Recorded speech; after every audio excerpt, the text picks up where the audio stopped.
January 15th, 1947.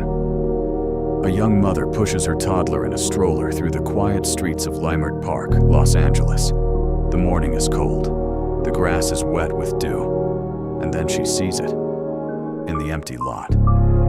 Something white. Pale. Wrong. She thinks it's a broken department store mannequin. She walks closer. And then she starts to screaming. What she found that morning would become the most infamous unsolved murder in American history. This is the case of the Black Dahlia. Her real name was Elizabeth Short. She was 22 years old. She had dark hair, pale skin, and the kind of face Hollywood was looking for. She came to California with a dream, to be a movie star. But what happened to her in the last days of her life has never been explained. The man who killed her was never caught. The case files are still open at the Los Angeles Police Department, 78 years later. Tonight, we walk back through the streets of post-war Los Angeles. We meet a young woman with everything ahead of her. We follow her last footsteps, and we ask the question that has haunted Hollywood for nearly 8 decades. Who killed the Black Dahlia? 1947. Los Angeles was not the Hollywood you see in the movies. The war was over. Soldiers were coming home. The studios were churning out film noir, dark stories of murder and obsession. And the city was full of young women, just like Elizabeth, who had bought a one-way ticket west. They came from Texas, from Iowa, from small mill towns in Massachusetts. They came chasing the same dream. Some made it. Most didn't. And some, like Elizabeth Short, disappeared into the dark side of the city. A side that the studios never put on screen. This was the city where Elizabeth Short would spend the last 6 months of her life. The city where she would meet the man who would kill her. Elizabeth Short was born in 1924 in Boston, Massachusetts. Her childhood was hard. Her father, Cleo Short, ran a miniature golf business in Medford. The Great Depression destroyed it. In 1930, when Elizabeth was just 5 years old, her father disappeared. His car was found abandoned on a bridge. Everyone assumed he had jumped. The family received his death certificate. They mourned him. They moved on. But Cleo Short was not dead. 9 years later, he wrote a letter to Elizabeth's mother. He had walked away from his family. He had started a new life in California. And one day, when Elizabeth was 19, she would write to him. She would ask if she could come live with him. He said yes. But the man she was about to meet was not the father she remembered. Elizabeth arrived in California in 1943. She was 19 years old. She moved in with her father in Vallejo, a small city north of San Francisco. The relationship fell apart almost immediately. He was cold, distant. They argued constantly. Within months, she had moved out. She took a job as a clerk at Camp Cook, an army base on the California coast. She was beautiful, charming, surrounded by lonely soldiers. She started dating. She was arrested once for underage drinking, sent back east. But she came back. She always came back to California, because in 1946, she met someone. A man she would later tell her friends she was going to marry. An Army Air Corps major. His name was Matt Gordon, and she believed he was going to change her life. Matt Gordon never made it home. His plane crashed on a return flight from India. Elizabeth received the telegram. Then she received his ring, returned in the mail. Something inside her broke that day. The friends she had at the time would later say she was never the same. She drifted south. She started telling people she was a widow. She moved to Hollywood, sleeping on couches, going from one apartment to another. She had no job. She had no plan. She had a few admirers, a few men who paid her bills in exchange for her company. She wore black almost exclusively. She started dyeing her brown hair jet black. The man at the drugstore where she bought lipstick called her the Black Dahlia. The name was already her own, before she ever became famous for it. On January 9th, 1947, Elizabeth Short walked into the lobby of the Biltmore Hotel in downtown Los Angeles. She was wearing a black suit, white gloves, a black hat with a feather. She told the doorman she was waiting for her sister. She used the lobby phone. She walked to the front entrance. She stepped through the doors onto Olive Street. And then she vanished. For 6 days, no one saw her. No one heard from her. No phone calls. No letters. Nothing. And then, on the morning of January 15th, a woman in Leimert Park went for a walk with her daughter, and the Black Dahlia returned. Her name was Betty Bersinger. She was 25 years old. She lived with her husband and her 3-year-old daughter on Norton Avenue in the Leimert Park district of South Los Angeles. The neighborhood was new, half-built. Empty lots stretched between houses, waiting for buyers who hadn't come yet. The morning of January 15th was cold. Around 10 in the morning, Betty was walking her daughter to a nearby shoe repair shop. She passed a vacant lot on the corner of 39th and Norton. She saw something white in the weeds. Her first thought was that it was a broken mannequin, maybe dumped by a store that had closed. She walked a few feet closer, and then she understood what she was looking at. Betty Bersinger grabbed her daughter and ran. She found a neighbor's house. She used the telephone. She called the police. What officers found in that vacant lot would change them forever. Detectives who had been in the war, who had seen combat, who thought they had seen everything, were not prepared for this.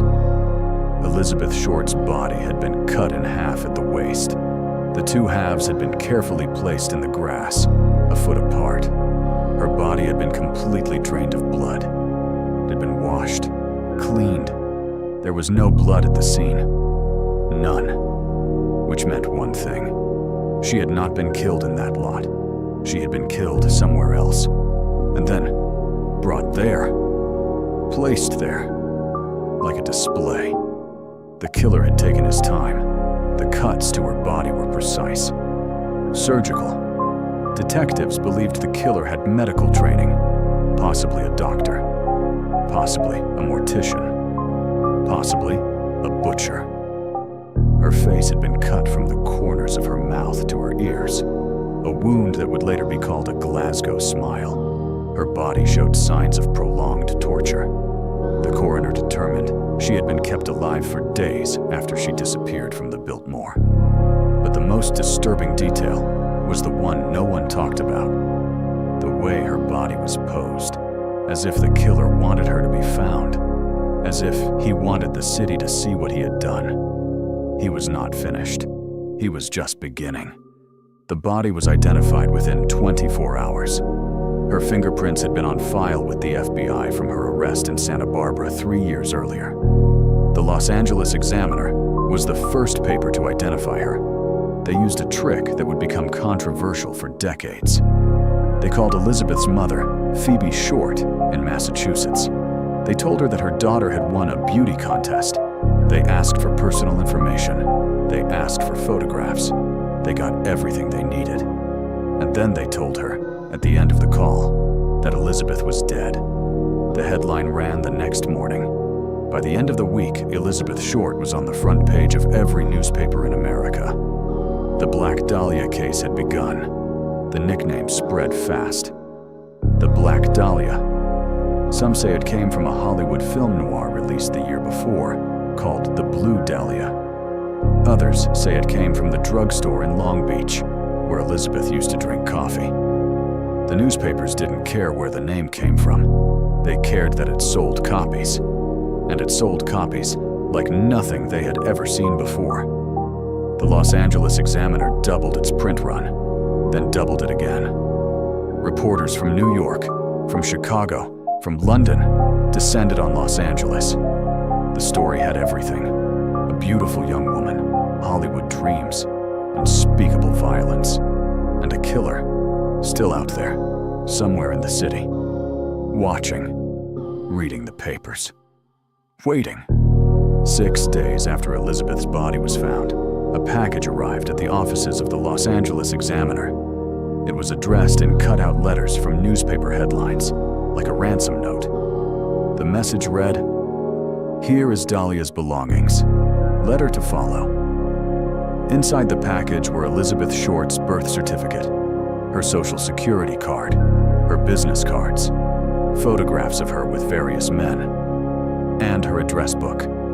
The address book had been cleaned with gasoline to remove fingerprints, and one page had been torn out. The killer was telling the police something.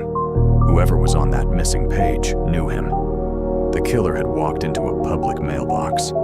He had handled Elizabeth's possessions for the last time, and then he had disappeared back into the city. He was taunting them, and it would only get worse. Over the next several weeks, more letters arrived, some at the Examiner, some at the police. Some claimed responsibility for the murder. Some demanded the press call him by name. He signed his letters the Black Dahlia Avenger. He sent fingernails, possibly Elizabeth's.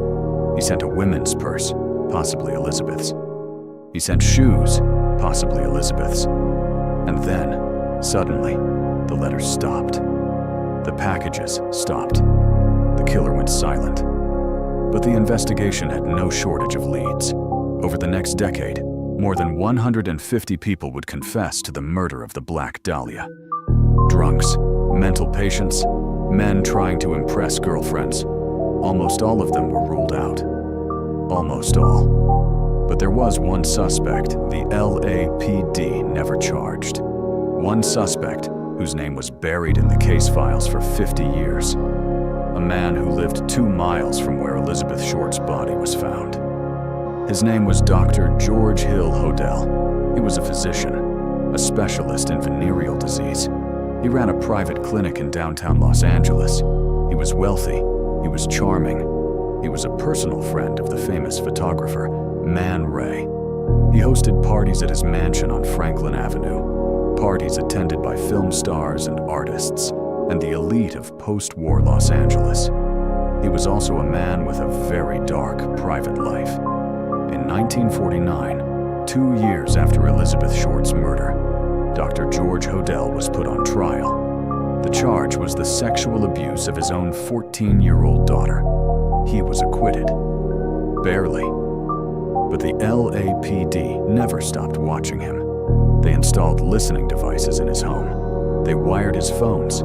They had detectives sitting in cars across the street, 24 hours a day. And what they recorded over the next several weeks was extraordinary. The transcripts of those surveillance recordings sat in the LAPD evidence locker for over 50 years. They were declassified in 2003, and what they revealed shocked even veteran detectives. On the recordings, George Hodel is heard speaking to an unknown man. He talks about killing his secretary.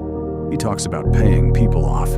He says, quote, "Supposing I did kill the Black Dahlia, they couldn't prove it now. They couldn't talk to my secretary anymore. Because she's dead," end quote. He then tells the unknown man to go down to the basement of the house, to check on something. The detectives listening that night heard digging sounds. They heard a woman scream. They heard nothing else for the rest of the night. But the LAPD did not arrest him. They never charged him. Why? The official reason was lack of evidence. The recordings, the detectives said, were not enough. They could be interpreted in different ways. He was talking about a hypothetical. He was drunk. He was lying to impress someone. But there is another theory, a theory put forward decades later by Steve Hodel. Steve Hodel is George Hodel's own son. He is also a former LAPD homicide detective. After his father's death in 1999, Steve found photographs in his father's belongings. 2 photographs of a young woman with dark hair, pale skin. He believed they were photographs of Elizabeth Short. Steve Hodel spent the rest of his career investigating his own father. He published a book in 2003. It is titled Black Dahlia Avenger. In it, he claims his father was not only the Black Dahlia killer, he claims his father was responsible for at least 9 other murders in Los Angeles. George Hodel is not the only suspect. He may not even be the most likely. Over the decades, the LAPD has investigated more than 500 names. Some of them have become famous. Walter Bailey, a doctor who lived 1 block from where Elizabeth's body was dumped. His daughter knew Elizabeth's sister. He was dying of a degenerative brain disease at the time of the murder. He died 11 months later. Leslie Dillon, a hotel bellhop and amateur writer who wrote letters to a psychiatrist describing the case in disturbing detail. He was arrested, then released. The evidence vanished. Mark Hansen, a Hollywood nightclub owner who had been obsessed with Elizabeth. The address book belonged to him. His name was inside it before the page was torn out. And then there was Norman Chandler, the publisher of the Los Angeles Times. There were whispers about him, whispers that never made the papers. Because in Los Angeles, in 1947, Norman Chandler owned the papers. So why was this case never solved? The simple answer is that it was solvable, and someone decided not to solve it. In post-war Los Angeles, the LAPD was rotten with corruption. Vice cops worked for the mob. Detectives took payoffs from powerful men to make problems go away. And Elizabeth Short's killer was almost certainly a powerful man. A doctor, a publisher, a businessman, a man with connections. The Black Dahlia case files are massive. Thousands of pages, dozens of suspects, hundreds of leads. But many of the most important pieces of evidence are missing. The letters from the killer, gone. The handwriting samples, gone. The original autopsy notes, gone. Someone, somewhere in the LAPD, made sure those documents disappeared. We will never know who. We will never know why. It has been 78 years since Elizabeth Short was murdered. Everyone who knew her is dead. Every detective who worked the case is dead. Every suspect is dead. The crime scene, that empty lot in Leimert Park, is now a row of houses.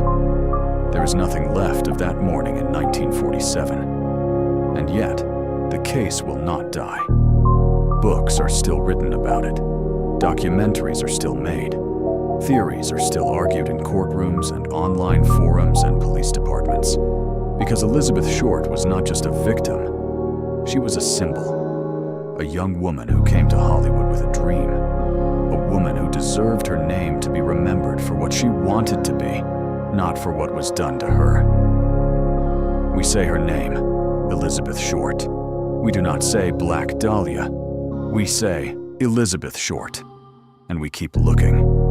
Because someone, somewhere, still knows the truth. If you have a theory about who killed Elizabeth Short, write it in the comments below. If you want to hear more stories like this one, stories of forgotten cases and lost names and crimes that haunt the cracks of American history. Subscribe to this channel. New cases every week. The next one is darker than this. We will see you there.